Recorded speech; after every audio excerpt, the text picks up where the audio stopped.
Buongiorno sulle strade del Giro d'Italia, siamo soltanto al 9 novembre, ma possiamo presentarvi oggi con una ricognizione sul posto la terzultima tappa del Giro d'Italia che si correrà il 27 di maggio da Marano Lagunare a Castelmonte. Poco meno di 180 km, 177 km.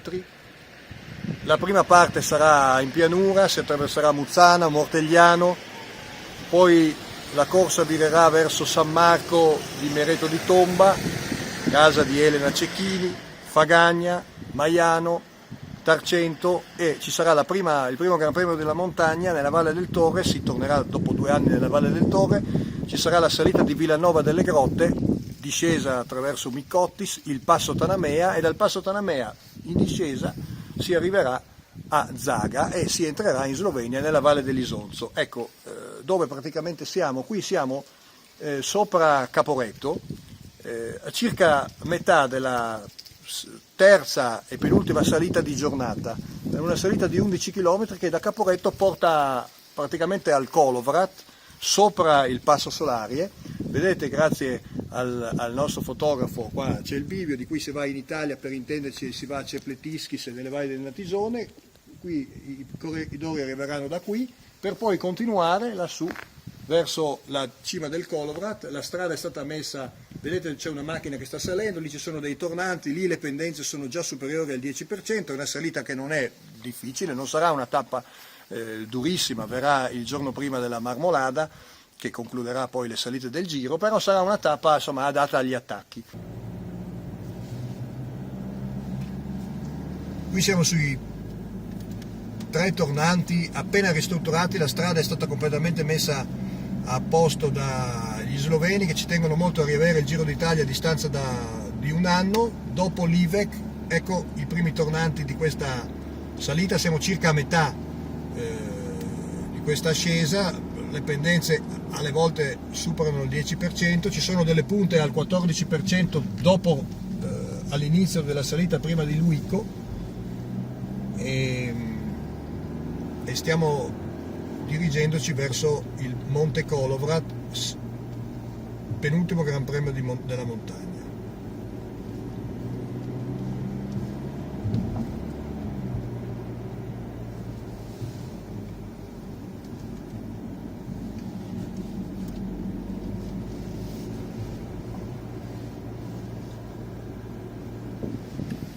Abbiamo da poco superato il Gran Premio della montagna del Kolovrat, 1140 metri.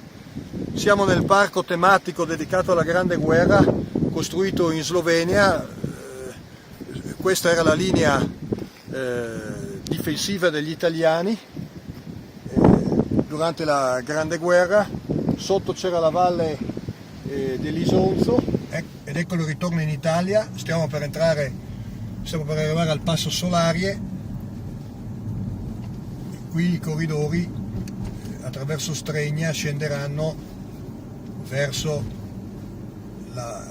valle, verso Cividale. Ecco l'ingresso in Italia con il Passo Solarie, e ai corridori poi mancherà soltanto l'ultima salita di Castelmonte.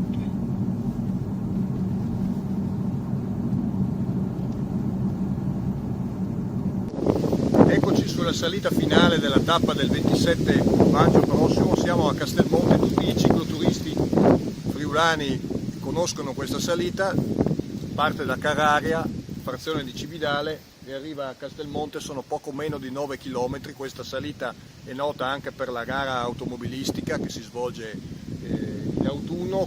Qua di solito i bolidi passano a oltre 100 km all'ora, i cicloturisti passano in questo tratto difficile se riescono neanche a 15 all'ora. Credo che i professionisti quel giorno passeranno almeno a 25 km all'ora se ci sarà un attacco.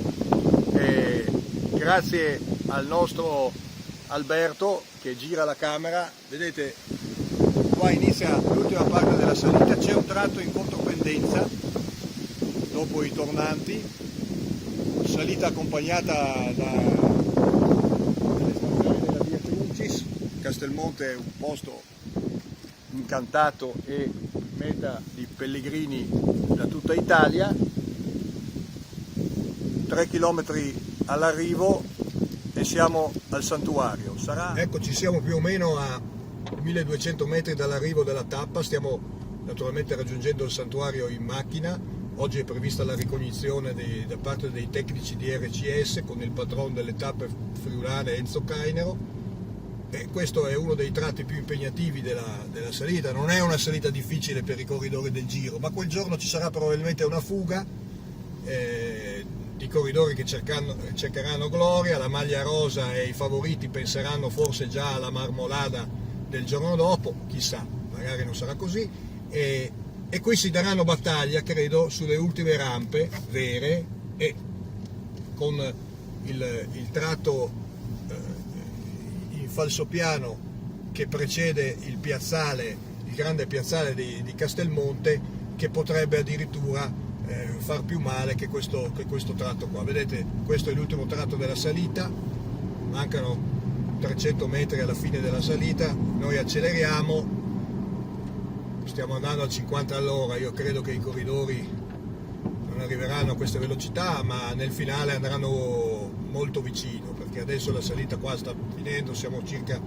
intorno al 5-6% ancora, c'è l'ultima stazione della Via Crucis, anzi la penultima, ecco qui di fatto finisce la salita vera, inizia questo tratto di falsopiano. Credo che se ci saranno dei corridori ancora insieme, qua si giocheranno la tappa in uno sprint ridotto, ma verosimilmente uno solo si godrà gli ultimi 300 metri e quindi anche noi simuliamo la volata che ci sarà fra qualche mese, il 27 di maggio, nella terzultima tappa del Giro d'Italia edizione 105. Eccoci al piazzale di Castelmonte, ogni anno meta di migliaia di pellegrini e soprattutto in questo caso di appassionati della bicicletta. Guardate, qua c'è il santuario e qua si concluderà la tappa del Giro d'Italia.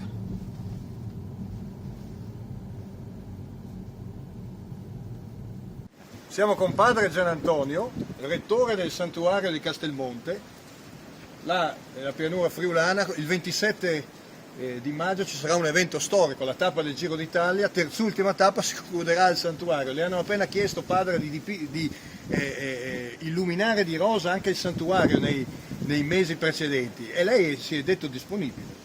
Diciamo che è un'opportunità per far conoscere questo luogo, che è il più antico luogo di preghiera della nostra regione. E direi che è un'opportunità per dire, ecco, c'è questo luogo santo in cui i fedeli possono anche, oltre a venire a fare sport, anche possono venire veramente a stare con il Signore, a incontrarsi con Lui attraverso la sua madre Maria. In tutte le stagioni salgono tantissimi ciclisti e buddhisti, ma è una sfida, direi che sono molti anche di mezza età che salgono in bicicletta, alcuni vengono addirittura da Treviso, da Verona, fanno direi percorsi, e Castelmonte è sempre questa tappa di arrivo e anche di incontro spirituale con il Signore. Quindi.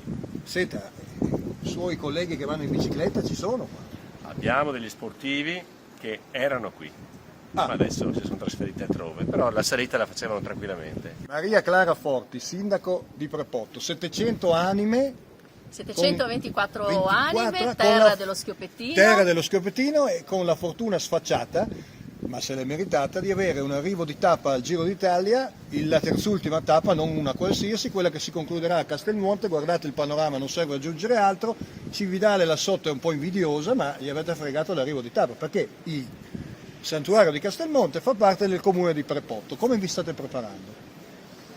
Beh, c'è un grande fermento sicuramente e una grande riconoscenza nei confronti di tutti gli organizzatori, perché comunque l'evento è molto importante dal punto di vista di promozione turistica della nostra zona vocata alla viticoltura, e quindi sarà un'occasione sicuramente da non perdere, da sfruttare al massimo. E d'altronde Prepotto e Castelmonte sono uno dei posti più belli del Friuli Venezia Giulia, e quindi meritava veramente che l'attenzione dell'organizzazione del Giro d'Italia quest'anno si fermasse sulla nostra terra. E poi mi pare di capire farete squadra, a parte gli scherzi, con Cividale, no? Certo, Vero? con Cividale del Friuli c'è sempre stato un ottimo rapporto e anche questa volta ci sarà modo di collaborare e di organizzare al meglio questo grande evento. Enzo Cainaro, patron delle tappe friulane nel Giro, 21esima volta che il Giro arriva in Friuli in 21 edizioni.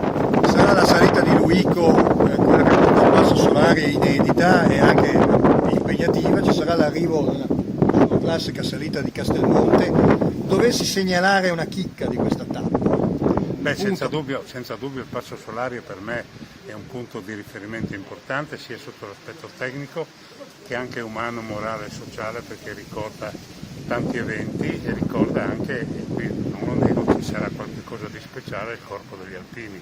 Bene. Insomma, questa tappa l'hai disegnata per Fabbro e De Marchi, i due corridori friulani, perché mi pare fatta apposta per loro. Non so se sei d'accordo, però... Ma quando si disegnano delle tappe si fa sempre riferimento a qualcuno che ti è vicino o a cui sei vicino. Augurerei che finalmente qualche friulano mi desse la soddisfazione di vincere una delle tappe che ho organizzato.